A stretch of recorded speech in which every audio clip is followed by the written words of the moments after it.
Kom ons word stil voor die Here.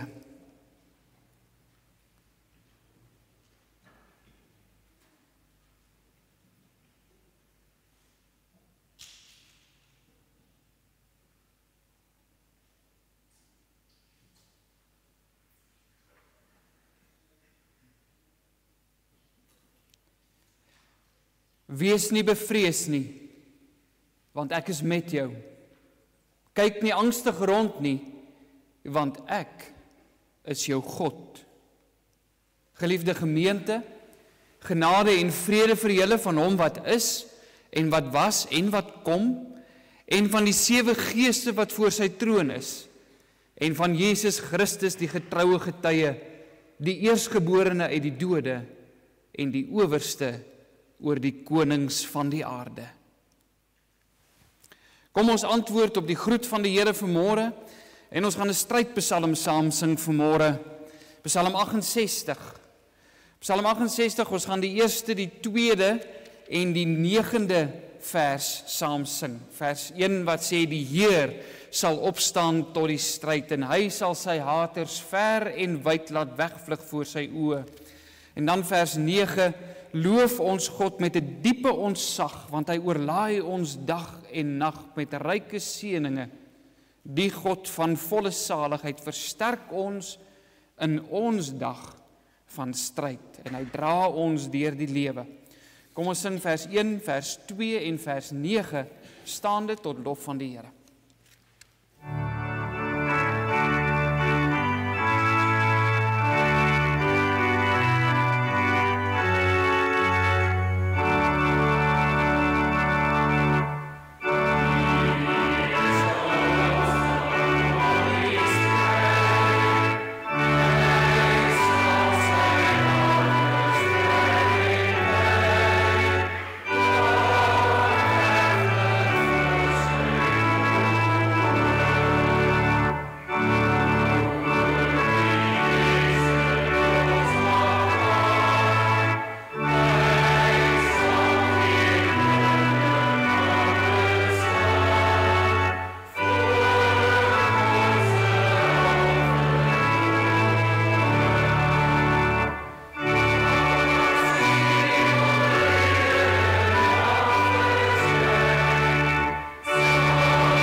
Geliefdes, na die wet van die Here gaan ons skuld voor hom bely deur Gesang 76 te sing, die Kyrie eleison, maar ons gaan die Afrikaanse woorde daarvan sing.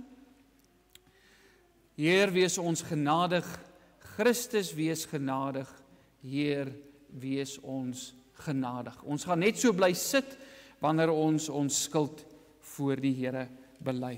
Geliefdes, ons gaan vanmôre na die samevatting van die Here se wet luister, waarin die Here in die besonder sy kinders oproep om hom met oorgawe en volle toewyding en gehoorsaamheid te dien. Markus 12, ons lees vanaf vers 28.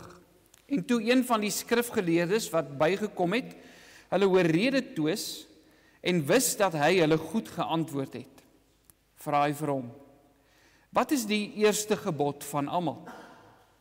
En Jesus antwoord hom: "Die eerste van al die gebooie is: Hoor Israel, die Here onse God is 'n enige Here. En jy moet die Here jou God lief hê uit jou hele hart en uit jou hele siel en uit jou hele verstand en uit jou hele krag. Dit is die eerste gebod. En die tweede hieraan gelyk is dit: Jy moet jou naaste lief hê soos jouself. Daar is geen ander gebod groter as die nie." En die skrifgeleerde sê vir hom: "Goed meester, u het met waarheid gesê dat God een is en dat daar geen ander is as hy nie. En om hom lief te hê uit die hele hart en uit die hele verstand en uit die hele siel en uit die hele krag en om die naaste lief te hê soos jouself is meer as al die brandoffers en die slagoffers." Toe Jesus sien dat hy verstandig geantwoord het, sê hy vir hom: "Jy is nie ver van die koninkryk van God nie." En niemand het dit meer gewaag om hom vrae te stel nie.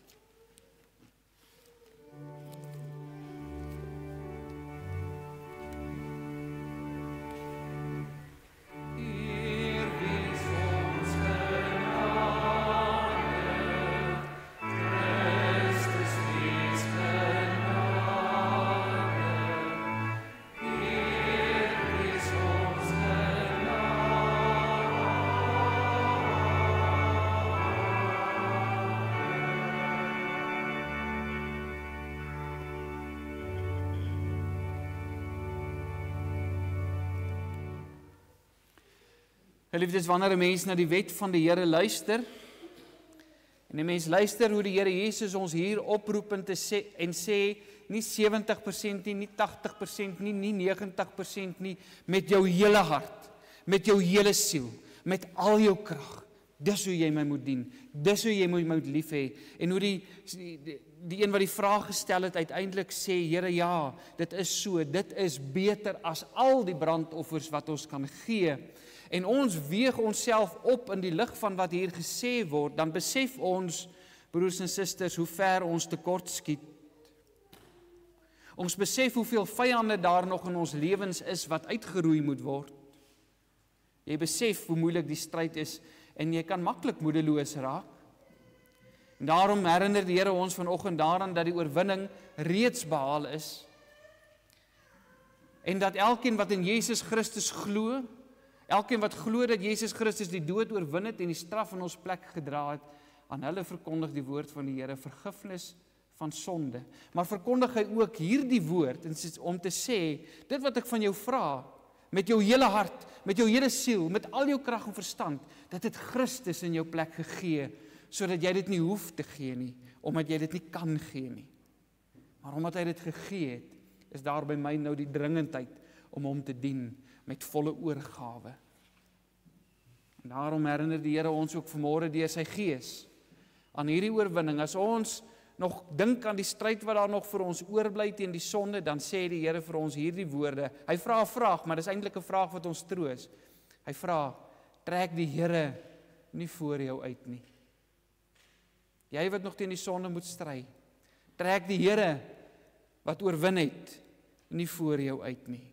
Wat 'n troos. So hoef nie in ons eie kragte te doen nie. Wie egter in sy sondevol hart en die genade van die Here verwerp, Hy word verkoop aan die vyand. Hy sal altyd 'n slaaf wees en die uiteinde van slawerny is die ewige dood. Geliefdes, ons gaan ons geloofsbelijdenis 'n bietjie later doen in die erediens. Ons gaan dus nou saam lees uit die Here se woord uit.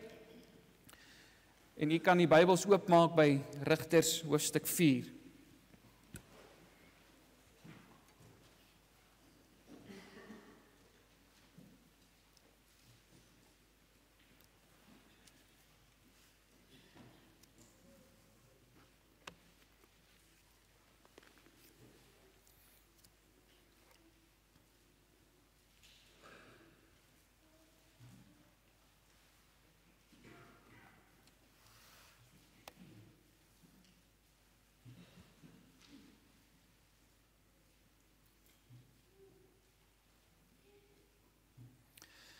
Rigters 4, ons lees vanaf die eerste vers.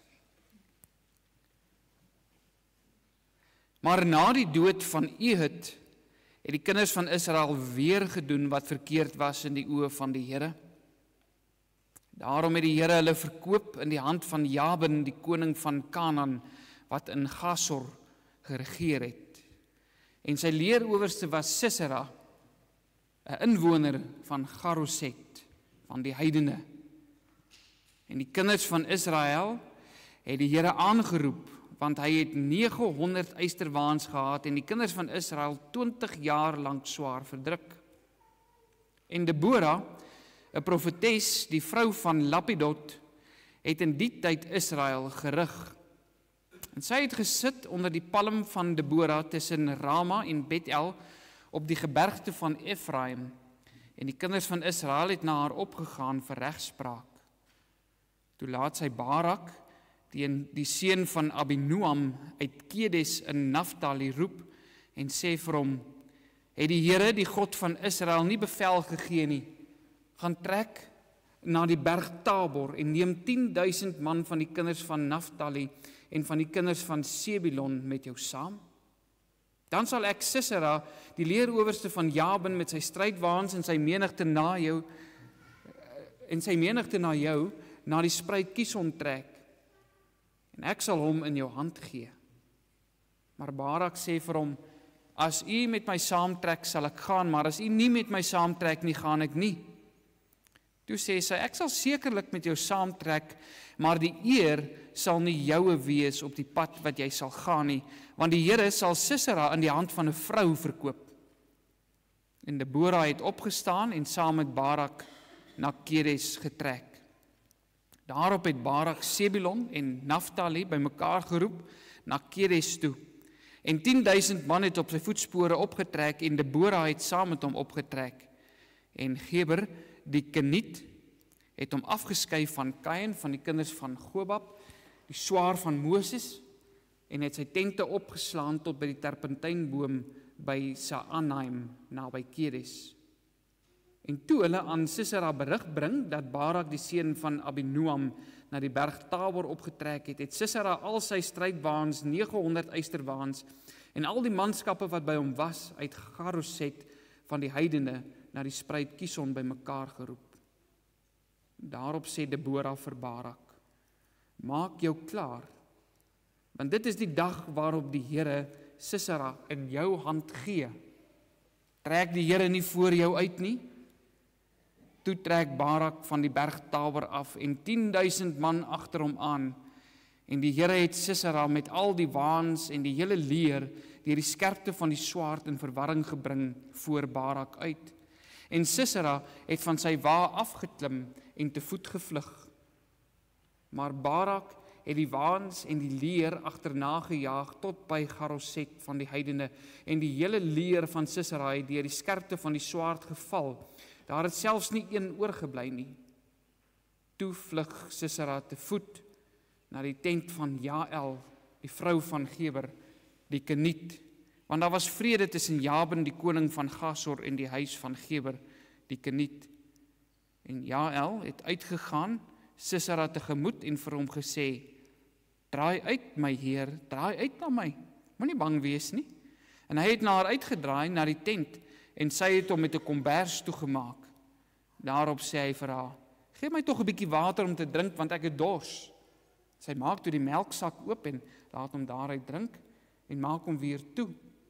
En hy sê vir haar, gaan staan by die tentdeur en as iemand kom en jou vra en sê, is hier iemand? Antwoord dan, nee. Toe neem Jael, die vrou van Geber, 'n tentpen en vat die hamer in haar hand en gaan stilletjies na hom en dryf die pen terwyl hy vas aan die slaap was, dwars deur die slaap van sy hoof, sodat dit in die grond indring. So het hy dan bewusteloos geword en gesterwe. En kyk, terwyl Barak Sisera agtervolg, gaan Jael uit hom tegemoet en sê vir hom, kom, en ek sal u die man wys wat u soek. En toe hy by haar inkom, lê Sisera daar dood met die pen deur die slaap van sy hoof. So het God dan op die dag Jabin, die koning van Kanaan, voor die kinders van Israel onderwerp.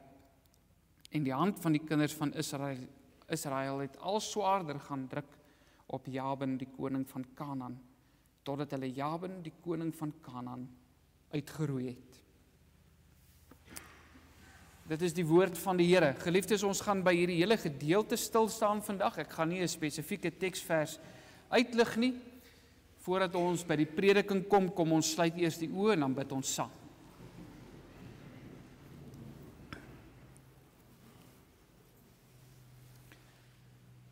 Ons slaan ons oë op na die berge. Waar sal ons hulp vandaan kom? So roep ons, Here, wanneer ons in hierdie dag voor U kom stil word, in 'n wêreld wat in chaos gedompel is, 'n land wat in chaos gedompel is, en wat ons baie keer moedeloos maak, en hierdie vraag op ons lippe dwing, waar sal ons hulp vandaan kom? Maar as ons hierdie vraag vra, weet ons, daar is 'n antwoord. En die antwoord het U vir onsself gegee. Ons hulp is in die naam van die Here, wat die hemel en die aarde gemaak het. Die een wat nooit die werke van sy hande laat vaar nie. Die een wat trou bly van ewigheid tot ewigheid, van geslag tot geslag. Die verbondsgod, Jahweh. Die een wat gister en vandag en tot in ewigheid dieselfde is. Die groot krygsman, die een wat voor ons uittrek, die een wat ons vyand in ons hand gee, die een wat die slag lewer, sodat ons in sy oorwinning kan deel. Here, ons kom buig voor U in aanbidding en ons wil aan U die eer gee as die groot koning, as die een wat as die oorwinnaar opgevaar het na die hemel en aan die regterhand van die Vader sit, omdat hy die dood oorwin het. En soos 'n groot oorwinnaar uit die antieke tyd ook gawes uitdeel aan U kerk, sodat ons, Here, gereed kan wees vir hierdie stryd, sodat ons toegerus kan wees vir dit waartoe U ons roep, sodat ons reg kan wees om ons hande vuil te maak en ons voete stikkend te loop vir dit waartoe U ons roep. Want Here, die werklikheid van ons geestelike bestaan is vir ons meer werklik as dit wat ons hier op aarde beleef. En daarom bid ons, Here, dat U ook deur U Gees en deur die kragtige werking van U Gees in ons lewens ons sal oproep, Here, om ons verantwoordelikhede na te kom. Ons dank U vir U woord. Ons dank U dat U met ons praat deur U woord en dat ons nêrens anders hoef te gaan om te hoor wat die Here vir ons sê nie, dat ons dit hier kan kry in U teenwoordigheid saam met medegelowiges, aan mekaar gebind deur U Gees. Een geloof, een Here, een Gees wat ons saam bid. En so stuur U ons uit met hierdie boodskap, met hierdie roeping en die verantwoordelikheid. Here, maak dit vandag vir ons duidelik. Laat ons hoor wat U Gees vir die gemeente sê en roer ons harte aan, sodat ons voete en ons hande in beweging kan kom ter wille van U koninkryk. Spreek nou, Here, en verberg die prediker agter die kruis. In die naam van ons Here Jesus. Amen.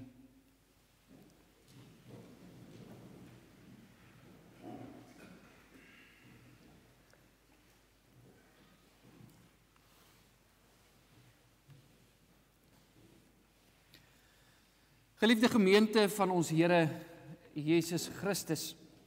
Rigters 4, hierdie hoofstuk wat ons vanmôre saam gelees het, is deesdae 'n baie omstrede hoofstuk in die Bybel. Mense sal dalk frons en wonder waarom. Maar wanneer 'n mens na verklaringe gaan kyk van hierdie gedeelte, dan kom jy agter dat daar 'n duidelike tweedeling is. Mense wat in heel verskillende rigtings eintlik hierdie teksgedeelte verklaar. En die interessante is dat as jy by die gevolgtrekkings van hierdie verklaringe uitkom, dan staan hierdie gevolgtrekkings eintlik lynreg teenoor mekaar. Dit is so dat 'n mens baie keer by sekere teksgedeeltes kry dat sekere skrifverklaarders groter klem lê op sekere dinge as wat ander doen, maar jy kry nie sommer dat wanneer daar eerlik met die skrif omgegaan word, dat noodwendig by 'n ander gevolgtrekking uitgekom word nie. Maar in hierdie geval kry ons dit wel. Aan die een kant kry jy die liberale interpretasie wat veral na die opkoms van die feminisme en die gelykheidsbeweging gewild geraak het. Teoloë uit hierdie kamp uit interpreteer Deborah se leierskap as die enigste vroulike rigter wat in die tyd van Israel opgetree het as 'n regverdiging vir vroulike leierskap in die kerk. Hulle redeneer omdat God 'n vrou gebruik het om Israel te rig, daarom is dit nie verkeerd om vroulike leiers in die kerk te hê nie. Aan die ander kant is daar die meer tradisionele en konservatiewe verklaring van Rigters 4, wat Rigters 4 eerder sien as kritiek teen die afwesigheid van sterk manlike leierskap in die samelewing. Dat die skrywer van Rigters hierdie stuk geskiedenis opskryf, eintlik om vir ons te sê hoe dit nie behoort te wees nie. Mense sou dit selfs nog weier kan sien, dis 'n oproep tot mannemoed. En ons gaan vanoggend by hierdie interpretasie aansluit, nie omdat dit ons voorkeur is nie, maar omdat dit die interpretasie is wat die duidelikste vanuit die teks ondersteun word en deur die res van die skrif se getuienis bevestig word. Ons tema vir vanoggend is dat God se verlossing sy kinders tot mannemoed aanspoor. En ek kies doelbewus die woord mannemoed, want sy verlossing lei tot heldhaftige optrede by sy kinders, of hulle nou vroue is en of hulle nou manne is. Maar dit gee in die besonder ook moed aan die manne om hulle rol op te neem en dit getrou te vervul. Geliefdes, die boek Rigters vertel Israel se geskiedenis na die intog in die beloofde land. En as jy nou 'n bietjie terugdink aan wat die Here se opdrag was voordat die volk ingetrek in die beloofde land, dan sal jy onthou dat die Here vir hulle gesê het, julle moet al die heidense volke wat julle in die beloofde land aantref, moet julle met die banvloek tref. Die banvloek was 'n verskriklike oordeel van die Here, en baie mense redeneer en sê, maar dit is hoekom hulle nie in God glo nie, want God is so 'n wrede God. Kyk net hoe het hy in die Ou Testament opgetree. Hy het hele stede laat vernietig, mans, vrouens, kinders, diere, besittings, alles is verbrand met vuur, want dit was wat die banvloek was. Maar dan vergeet hulle dat die volke wat met die banvloek getref het, heidense volke was. Dit was met ander woorde volke wat in opstand teen die Here gekom het, volke wat hom nie erken het nie, volke wat in sonde geleef het. En dit was die volk se opdrag, dit was wat hulle moes gaan doen. Hulle moes die land inneem en hulle moes die land skoon maak. Want die Here het hulle gewaarsku, die Here het gesê, as julle hulle gaan los, as julle van hulle gaan laat oorbly, as julle gaan akkommodeer, as julle hulle gaan toelaat om hier tussen julle te woon en vir hulle ook maar 'n plekkie te gee, sê dan gaan hulle julle verlei. Hulle gaan julle agter hulle afgode aan verlei en julle gaan nie getrou aan my bly nie. En 'n mens wil amper sê die Here se woorde was nog nie koud nie. toe die volk wat pas, jy sal nou onthou, toe Joshua die volk ingelei het in die beloofde land, toe onderneem hy en hy sê, ek weet nie wat gaan julle doen nie, maar ek en my huis, ons gaan die Here dien. Sterk manlike leierskap, en die volk staan soos een man op, en hulle sê, ons gaan dit ook doen, en Joshua keer hulle, hy sê, julle moet nie te vinnig antwoord nie, julle moet mooi dink wat julle sê, maar dan herhaal hulle dit, hulle sê, ons gaan dit doen, ons gaan gehoorsaam wees. Maar dan doen hulle dit nie. Hulle is nie volledig gehoorsaam nie. Die boek Rigters bevat heelwat hoogtepunte, groot oorwinnings wat vir ons aangeteken is oor die vyand, maar dis oor die algemeen eintlik 'n hartseer stuk van Israel se geskiedenis. Die kenwysie van hierdie boek wat jy kort deur die boek raak lees as jy al die hoofstukke lees, is hierdie woorde, en elkeen het gedoen wat reg was in sy eie oë. So as jy die boek Rigters lees, dan kom jy agter daar's 'n patroon wat herhaal, 'n soort siklus wat jy elke keer kry. Die volk raak afvallig, hulle raak ongehoorsaam aan die Here, dan wek die Here 'n vyand op wat sy straf of sy tigtiging op hulle moet toepas en hulle onderdruk die volk. Dan kry die volk berou oor hulle sonde en hulle gaan na God toe en hulle smeek God om hulle te help en hulle te verlos. Dan bewys God in hulle barmhartigheid en daar staan 'n rigter op, iemand wat hulle kan lei en hy bewerk vir hulle verlossing en dan kom daar vir 'n tyd lank rus in die land. In die hoofstuk wat ons vanoggend gelees het, sien ons ook weer waar ons in hierdie siklus is. Ons lees hier in hoofstuk 1, in vers 1 lees ons dat die vorige rigters, Samgar en Ehud, is dood. En na Ehud se dood, lees ons in vers 1, het die kinders van Israel weer gedoen wat verkeerd was in die oë van die Here. Israel, wat 'n verloste volk was, wat as verlostes moes gaan leef, hulle is verlos van slawerny, hulle het weer slawe geword in die beloofde land. Hoor wat sê die Here in vers 2, want die Here het hulle verkoop in die hand van Jabin. Hulle het sy slawe geword. Geliefdes, en ons moet nie die gevaar van wat die Here in hierdie gedeelte vir ons uitspel in ons persoonlike lewens miskyk nie. Die boek Rigters is 'n konstante waarskuwing aan verlostes om die vyand en sy invloed in ons lewens heeltemal uit te wis. En nie op enige manier met die vyand gemeenskap te hê nie. Die Here waarsku ons in hierdie boek en sê vir ons, as jy die vyand gaan akkommodeer, as jy vir hom ruimte gaan laat, as jy hom nie totaal en al gaan vernietig uit jou lewe uit nie, dan gaan hy jou vernietig. As jy jouself nie gaan verwyder uit die plekke waar die versoekings vir jou wag nie, as jy dink jy kan jou Christendom in privaatheid beoefen, terwyl die samelewing rondom jou besig is om te verval in goddeloosheid, en jy vir jouself sê, solank ek in my hoekie net die Here kan aanbid, dan kan die wêreld nou maar doen wat hulle wil, ek is bereid om dit vir hulle te gun, ek gaan hulle akkommodeer, dan moet jy nie dink jy gaan ongeskonde daarvan afkom, of onaangeraak wees nie. Hierdie dinge gaan jou beïnvloed. Jy gaan weer in slawerny verval. Die slawe-eienaar gaan net verander. Die krisis in Israel was egter dieper gewees, geliefdes. Israel se afvalligheid van God het uiteindelik ook tot 'n leierskapkrisis gelei. Omdat die volk so afvallig geraak het niemand meer hulle verantwoordelikheid nagekom nie. Hulle wat veronderstel was om die leiding te neem, hulle wat veronderstel was om voor te loop, hulle wat veronderstel was om as familiehoofde en gesinshoofde op te tree en die volk bymekaar te hou en by hulle onderneming te hou wat hulle teenoor Joshua gemaak het voor hulle die beloofde land ingeneem het, hulle het nie hulle verantwoordelikhede nagekom nie.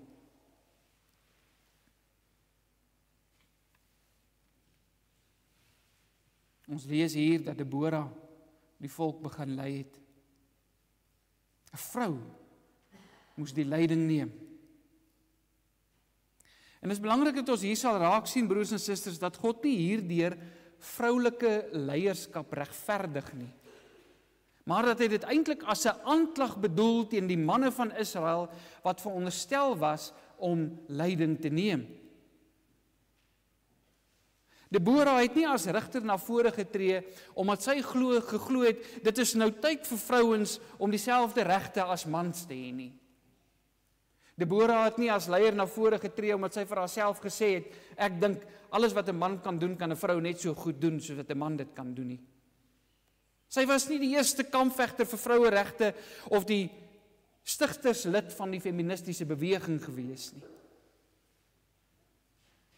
Deborah het as rigter opgetree omdat die manne wat veronderstel was om dit te doen, nie hulle verantwoordelikheid nagekom het nie. In vers 6 laat sy vir Barak roep. Hoor die vraag wat sy vir hom vra.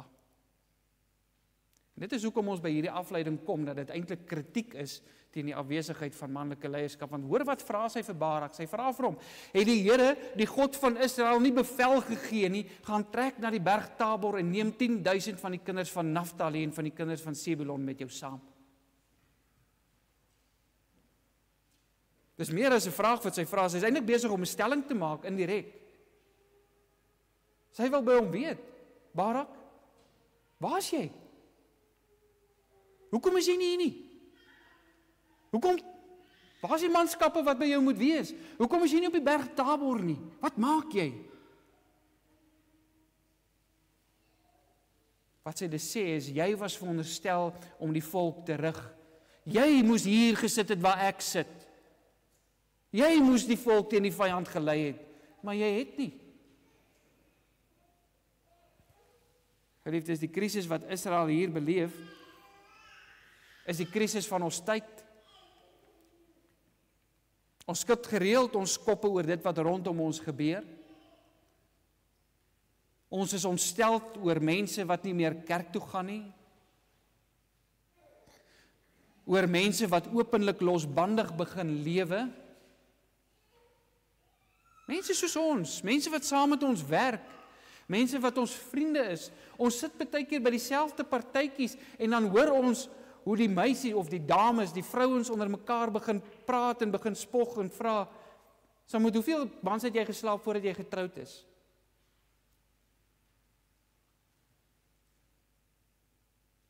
Ons is ontsteld oor 'n samelewing waarin daar nie meer respek is nie.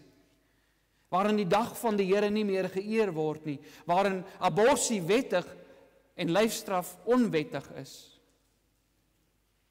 Ons hou nie van die koers waarin ons gaan nie. Ons sien hoe ons mense weer slawe word. En miskien is ons self een van daardie slawe. Ons het nuwe meesters. Ons meesters se naam is rykdom, sukses, selfbevrediging, plesier, mag, aansien. Hoekom is hierdie dinge ons meesters? Want dit is die dinge wat ons optrede bepaal, dit is die dinge wat vir ons voorskryf, wat vir ons belangrik moet wees, wat nie vir ons belangrik moet wees nie. Dit is selfs die dinge wat ons morele kode bepaal, wat vir ons sê wat is reg en wat is vir ons verkeerd. Wat ons moet besef, broers en susters, is dat ons probleem dieper strek. Ons sit nie net met 'n samelewing wat gebuk gaan onder slawerny nie. Hierdie afvalligheid lei tot 'n leierskapskrisis. Maar in 'n sekere sin is die afvalligheid ook die gevolg van 'n leierskapkrisis. So afvalligheid maak dat leiers wat leiers moet wees nie leiers is nie. Maar dis ook die gevolg daarvan dat daar nie leiers is nie. Ons het nie meer manne wat voorstap en wat bereid is om teen die berg Tabor uit te klim en die vyand te gaan aanvat nie, as die Here hulle roep om dit te doen nie. Weet jy wat vir my so hartseer as 'n mens deesdae by skole kom? Nie oralster nie, maar oor die algemeen by skole kom. Dan is dit die meisies wat leiding neem. Dis die meisies wat dinge doen. As jy 'n vraag vra oor 'n belangrike onderwerp, dan is dit die meisies wat ingelig is. Dis die meisies wat sterk standpunte inneem. Die seuns sukkel. Hulle weet nie wat om te sê nie. Hulle weet nie hoe om te antwoord nie. En dis nie altyd hulle skuld nie, want die samelewing waarin ons leef, wil nie hê hulle moet 'n stem hê nie.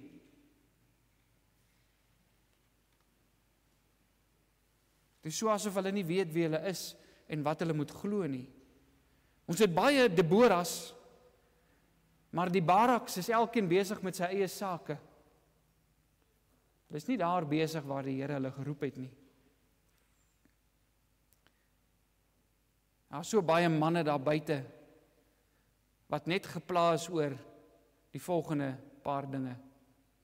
Hoeveel geld is daar in my bankrekening? Hoe lyk die bakkie waarmee ek ry? Watter geweer staan in my kluis? Hoeveel drank kan ek hanteer? En waar gaan my volgende jagtog wees?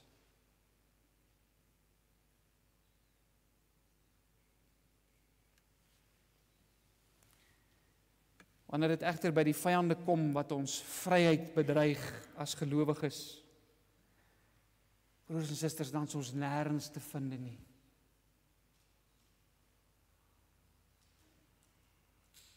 Elkeen is maar besig om te doen wat goed is in sy eie oë. Ons stel nie belang in die dieper dinge van die lewe nie. Ja, moenie van ons verwag om iewerster te dien nie, iewerster voor te stap nie, iewerster leiding te neem nie.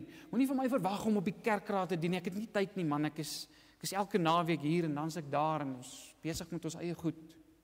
Moenie van my verwag om my plek in die samelewing in te neem en daar waar daar geleentheid is vir gelowiges om die voortou te neem in die samelewing, of dit is omdat jy iemand is wat invloed het en wat mense kan raak deur jou optrede in die plek waar die Here jou geplaas het, omdat die Here jou iewerster anderster baie strategies geplaas het waar jy invloed kan uitoefen nie. Maak nie saak nie. Ons is nie bereid om hierdie dinge te doen nie, want dit is vir ons te veel verantwoordelikheid. Ons is nie lus vir die verantwoordelikheid nie. Steel in elk geval net ons tyd. Maar broers en susters, op die ouene gaan dit baie meer as jou tyd steel. Gaan jou vryheid steel.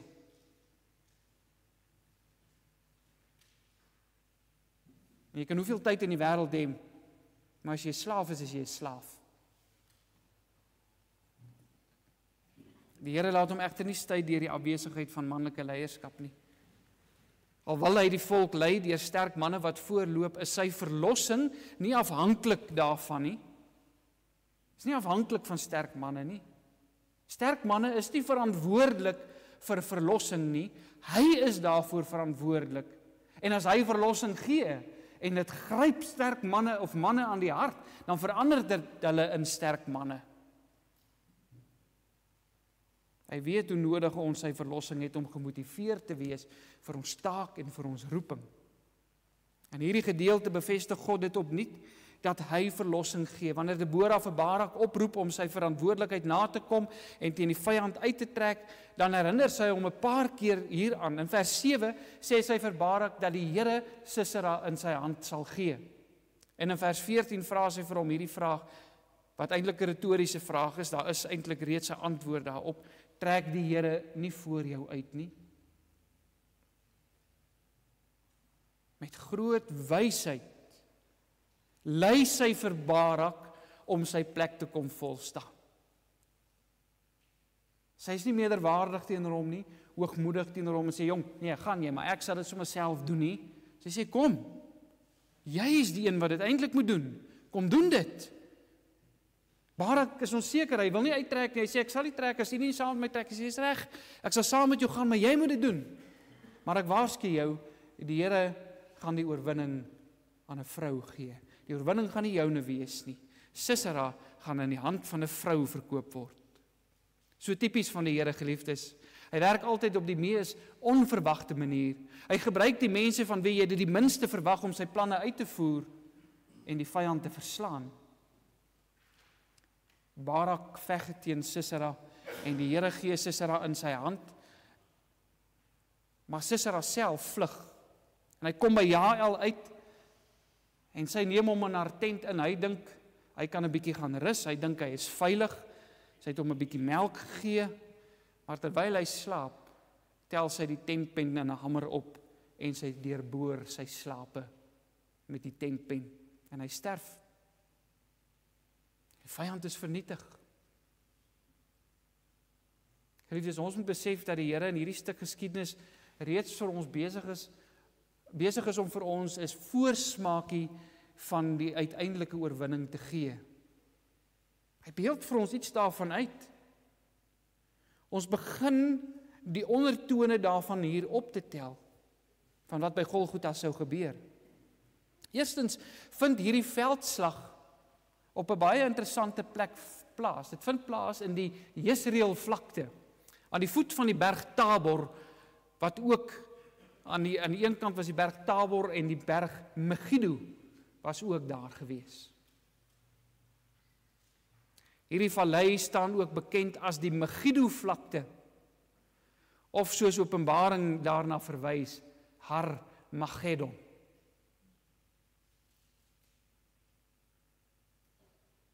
Daar word die slag gelewer, omdat die Here voor sy volk uittrek. Dit is verder betekenisvol dat Jael Sisera se kop met 'n tentpen deurboor. En as jy dit lees, dan kan jy nie help om aan die moederbelofte van Genesis 3 vers 15 te dink, waar God beloof het dat daar iemand uit die nageslag van die vrou sal kom, uit die saad van die vrou sal kom, wat die kop van die Satan sal vernietig nie, sal vermorsel. Die kerkvader Origenes, wat in die 3de eeu na Christus geleef het, lees nog meer in hierdie gedeelte raak. Want onthou nou, as ons dink aan 'n tentpen, dan dink ons aan 'n staal tentpen, nie waar nie? Want dis hoe tentpenne vir ons lyk, maar in hulle tyd het hulle nie staal tentpenne gehad nie, hulle tentpenne was van hout gewees. Was 'n houtpen gewees wat sy deur sy slape gedryf het. Hy reken dat die houttentpen wat Jael gebruik het, na die hout van die kruis op Golgotha verwys. Israel se verlossing in Rigters 4 kom uit 'n onverwagse oord, uit die hand van 'n vrou. En uiteindelik sou die verlossing op Golgotha ook uit 'n onverwagse oord uitkom, van 'n eenvoudige timmerman uit Nasaret. Hy is nie geag nie.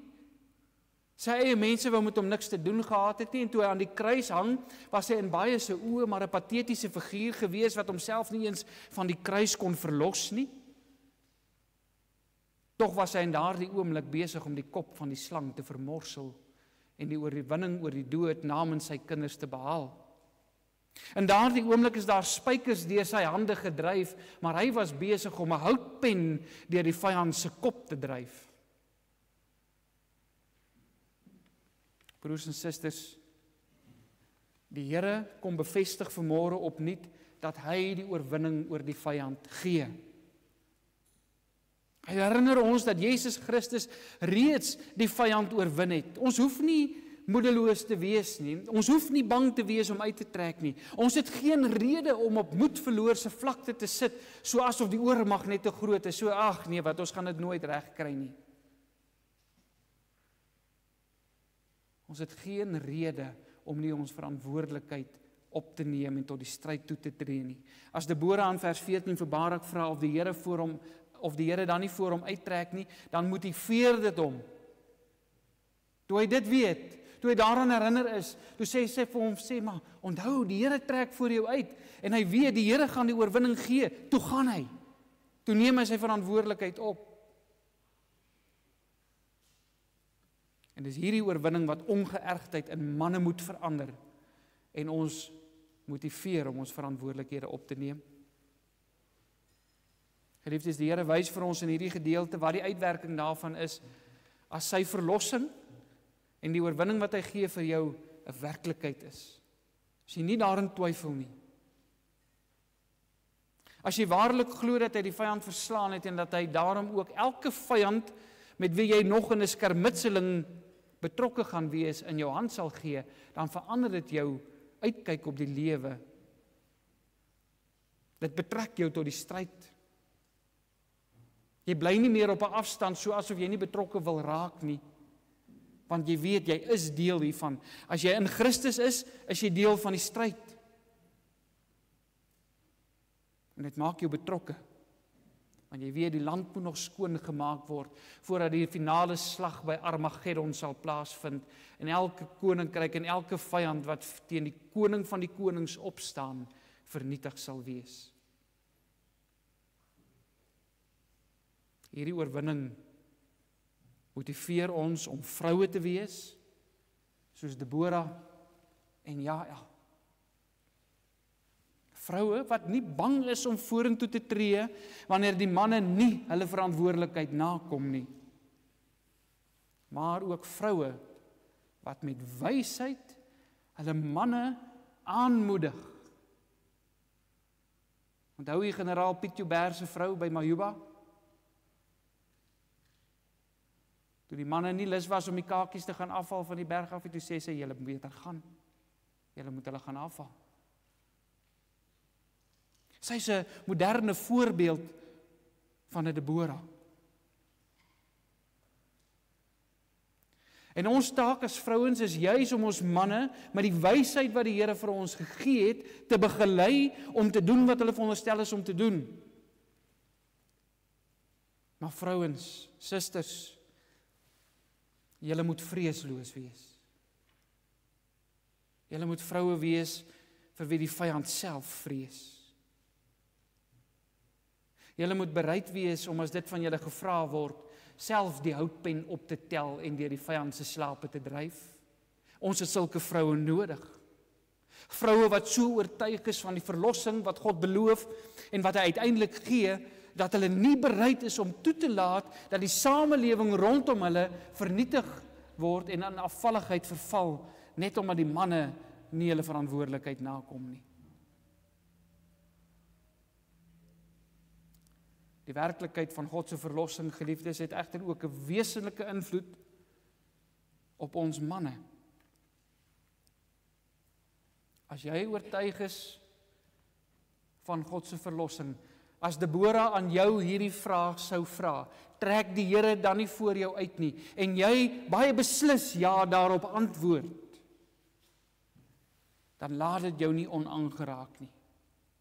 Dan kan jy nie meer besig bly net met dit wat reg is in jou eie oë nie. Dan hoef niemand jou meer te roep en te laat haal en te vra, waar is jy? Hoekom is jy nie hier waar jy moet wees nie? Hier waar jy jou verantwoordelikheid moet uitleef nie? Dan is jy self daar, dan is jy eerste daar. As die Here vra, wie sal ek stuur? Dan sê jy, Here, hier is ek, stuur my, laat my gaan. Want die Heilige Gees dring jou om met manne moed jou plek in die samelewing vol te staan. Jy trek uit teen die vyand. Manne wat weet dat God voor hulle uittrek, neem leiding. Hulle neem leiding in hulle huise. Hulle neem leiding in die boerevereniging. Hulle neem leiding in hulle skole se beheerliggame. Hulle neem leiding op die rade waarop hulle dien. Hulle neem leiding in die samelewing en die samelewing se strukture waarby hulle betrokke is, en hulle laat die waarheid van die evangelie hoor. Hulle dien op die kerkraad. Hulle wonder nie wie hulle is nie. Hulle weet wat hulle glo. Hulle weet wat die waarheid is waarvoor hulle staan en waarvoor hulle veg. Hulle ken vryheid. En hulle is nie bereid om dit prys te gee en weer 'n slaaf te word van 'n nuwe slawe eienaar nie. Enige vyand wat die vryheid van God se kinders bedreig en dreig om weer van hulle slawe te maak, is nou hulle vyand. En hulle sal alles in hulle vermoë doen om daardie vyand te vernietig. Vanoggend het ons die voorreg om getuies te wees wanneer Nathan Grobler belydenis van sy geloof aflê. Hy is lankal 'n kind van die Here. Hy ken die Here al lankal. Maar hy kom vanmôre en hy kom sê, ek vereenselwig met hierdie gemeente en die waarheid wat hier verkondig word. Dit is wat ek glo. En is in 'n sekere sin 'n uitstekende voorbeeld van ware manlikheid en mannemoed. Want dit is waar manlikheid begin, is om te sê, dit is wat ek glo. Ek wonder nie wie ek is nie. Ek wonder nie waar ek vandaan kom nie. Om jou geloof in Jesus Christus te bely in die tyd waarin ons leef. Om jouself met Bybelse waardes en veral met die gereformeerde leer te vereenselwig is nie maklik nie. Want dit is nie gewild nie. Dit is nie meer die populêre standpunt nie. Almal doen dit nie meer nie. Mense dink dit is oudtyds, mense dink dit is uitgedien. Dit vra dus iets. Dit vra moed. Dis egter 'n duidelike getuienis daarvan dat die Gees in ons werk sodat ons bereid is om te staan vir dit waarin ons onomwonde glo en om te bely en te sê, dit is my getuienis. Dis 'n bewys daarvan, om belydenis van geloof af lê, is 'n bewys daarvan om te sê, ek glo dat die oorwinning wat Jesus Christus bring, werklik is. En ek is bereid om 'n geloofstandpunt in te neem, al staan ek alleen. Al is dit net ek. Geliefdes, ons leef in 'n krisistyd. Ons samelewing is afvallig, want ons het die vyand tussen ons toegelaat en geakkommodeer. Ons sit met 'n leierskapskrisis en die gevolg daarvan is dat ons weer slawe word. God herinner ons egter vanoggend daaraan dat hy ons verlosser is en dat hy in Jesus Christus voor ons uittrek en reeds die vyand vernietig het. As jy dit glo, as dit vir jou werklik is, dan motiveer dit ons om ons plek en ons verantwoordelikheid in hierdie stryd met mannemoed in te neem. 1 Korintiërs 16 vers 13 roep ons op. Waak, staan in die geloof, wees manlik, wees sterk. Amen. Geliefdes, ons gaan nou saam bid en terselfdertyd ook antwoord op hierdie boodskap. Ons gaan 'n gebed saam sing. Gesang 105. Ons gaan al drie die verse van Gesang 105 sing, waarin ons vir die Here eintlik vra om voor ons uit te trek. Lei ons Here groot en magtig, U alleen ons hulp en krag. As die nag sy kleed ons sluier, bly ons steeds U heil verwag, want U is ons bevryder. U is die een wat voor ons uittrek. U is die een wat ons behoed. U is die een wat ons bewaar.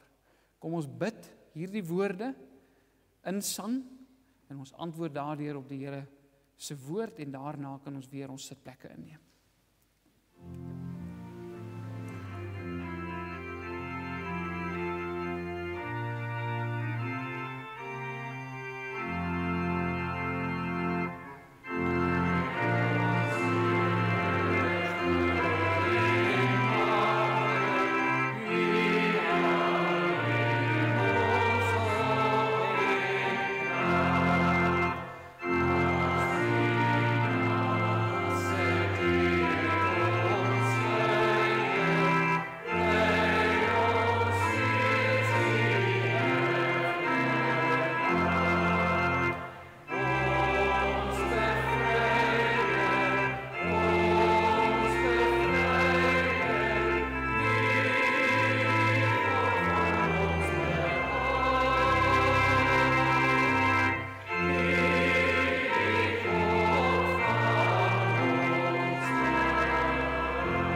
Nathan, ek wil vir jou vra om hier voor die kansel te kom staan asseblief.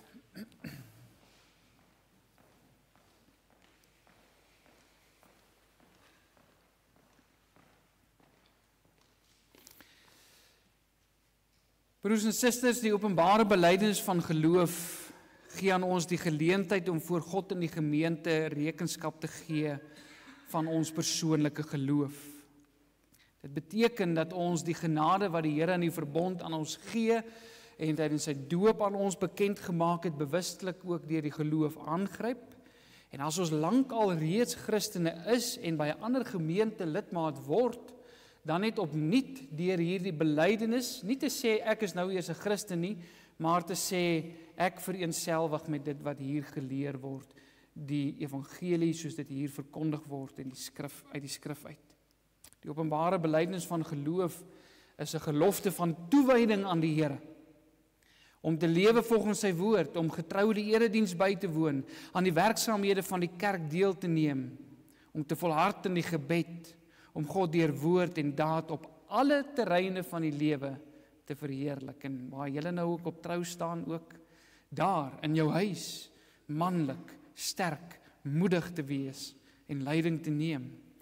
Dis 'n gelofte om deur die krag van die Heilige Gees in die geloof te volhard en steeds daarin te groei. Liewe broeder, die ouderlingeraad het met vreugde daarvan kennis geneem dat dit jou begeerte is om hier lidmaat te word by hierdie gemeente. Ons het, Dominee Pieter het met jou pad gestap en ons het gesprek gevoer en ons is oortuig daarvan dat jy met ons eensstemmig is oor dit wat die Here in sy woord vir ons leer. Om dan nou as belydende lidmaat ook van hierdie gemeente toegelaat te word, moet jy nou opreg en bevestigend op die volgende vraag antwoord. Is jy daarvan oortuig dat die Bybel die enigste, onfeilbare woord van God is en dat dit die ware en volkome leer van die saligheid bevat? Dat niks daarbij gevoeg en daarvan weggeneem mag word nie, en dat die belydenisskrifte van hierdie kerk, hoewel dit aan die kerk ondergeskik is, aan die Bybel ondergeskik is, tog met die Bybel ooreenstem en daarom onderskryf moet word. Is jy daarvan oortuig dat hierdie kerk, waarvan jy nou 'n belydende lidmaat wil word, hierdie Bybelse leer as die ware en volkome leer van die saligheid verkondig? Verklaar jy dat jy bogenoemde leer as jou persoonlike geloofsoortuiging aanvaar en beloof jy om alle leringe wat daarmee in stryd is te verwerp? Verklaar jy dat dit jou voorneme is om in die krag van die Heilige Gees tot aan die einde van jou lewe in hierdie leer te volhard? Verklaar jy dat jy in die volkome soenverdienste van die Here Jesus Christus glo en dat hy jou persoonlike verlosser en saligmaker is? Bely jy dat jy die drie-enige God liefhet en beloof jy om hom van harte te dien, gereeld tot die Vader te bid, die naam van die Here voor die mense te bely en in die krag van die Heilige Gees teen alle versoekinge te stry? Beloof jy om aktief aan die werksaamhede van die kerk deel te neem en jouself aan die kerklike opsig en tug te onderwerp? Nathan, wat is hier op jou hoorbare antwoord? Ja. Op grond van die genadeverbond van die Here, soos wat dit verseël is deur die doop en kragtens die belydenis wat jy sopas afgelê het, verklaar ek dan ook op gesag van die ouderlingraad dat jy dan nou 'n belydende lidmaat van die Afrikaanse Protestantse Kerk Grootfontein Transvaal is, met toegang tot die sakramente en al die voorregte aan lidmaatskap verbonde. Geliefde broeder, die Here het jou geroep om in die wedloop van die geloof met al jou kragte in te span en daarin te volhard. Volhard met hart en siel en met volle oorgawe op hierdie pad. En wees ook getroos dat die Here voor jou uittrek en die vyand reeds oorwin het. Gemeente, kom ons verwelkom ook hierdie broeder as lidmaat van ons, as een van ons, as deel van die liggaam van Christus. Kom ons stel ook ons gawes en talente saam met hom ook in diens van die kerk tot eer van die Here, tot uitbreiding van sy koninkryk en tot opbou van sy kerk. Kom ons bid vir mekaar, kom ons werk saam met mekaar en laat die liefde van Christus as 'n band ons saambind tot 'n getuienis vir die wêreld. Soos wat ons gebruik is, geliefdes, gaan ons nou ons geloof saam met Nathan bely. Ons is met hom een in die geloof. Hy is een met ons in die geloof en ek vra dat u nou staan en dat u saam met my die woorde van die 12 artikels hardop sal bely as u vrymoedigheid het om dit te doen, andersins in die hart. Kom ons staan. Ek glo in God die Vader, die Almagtige, die Skepper van die hemel en die aarde, en in Jesus Christus, sy eniggebore Seun, ons Here, wat ontvang is van die Heilige Gees, gebore uit die Maagd Maria, wat gelei het onder Pontius Pilatus, gekruisig, gestorwe en begrawe is, en ter helle neergedaal het, wat op die 3de dag weer opgestaan het uit die dode, opgevaar het na die hemel en sit aan die regterhand van God, die Almagtige Vader, van waar hy sal kom om te oordeel die lewende en die dode. Ek glo in die Heilige Gees. Ek glo aan 'n heilige, algemene Christelike kerk, die gemeenskap van die heiliges, die vergewing van sondes, die wederopstanding van die liggaam en 'n ewige lewe. Amen. U kan sit. Nathan, ons wil graag vir jou die seën van die Here toebid. En soos wat dit ons gebruik is, gaan ek vir Nathan vra om te draai, dan sing ons vir hom die seënbede, die priesterlike seën uit Psalm 134, die 4de vers. As ons dit klaar gesing het, dan kan jy maar terugdraai na my toe, dan gaan ek die seën uitspreek, so u bly staan nadat ons gesing het, dan spreek ek die seën uit, en daarna gaan ons net vir jou 'n handdruk gee, en sê geluk. So kom ons sing nou Psalm 134 vers 4, en daarna staan hy vir die uitspreek van die seën.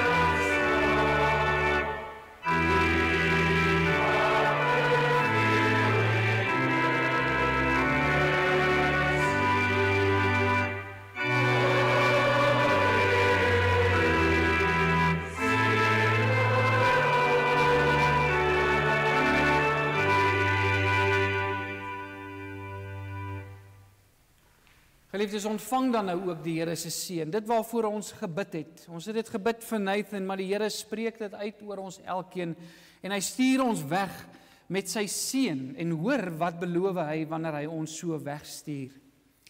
Die Here sal jou seën en jou behoed. Die Here sal sy aangesig oor jou laat skyn en jou genadig wees.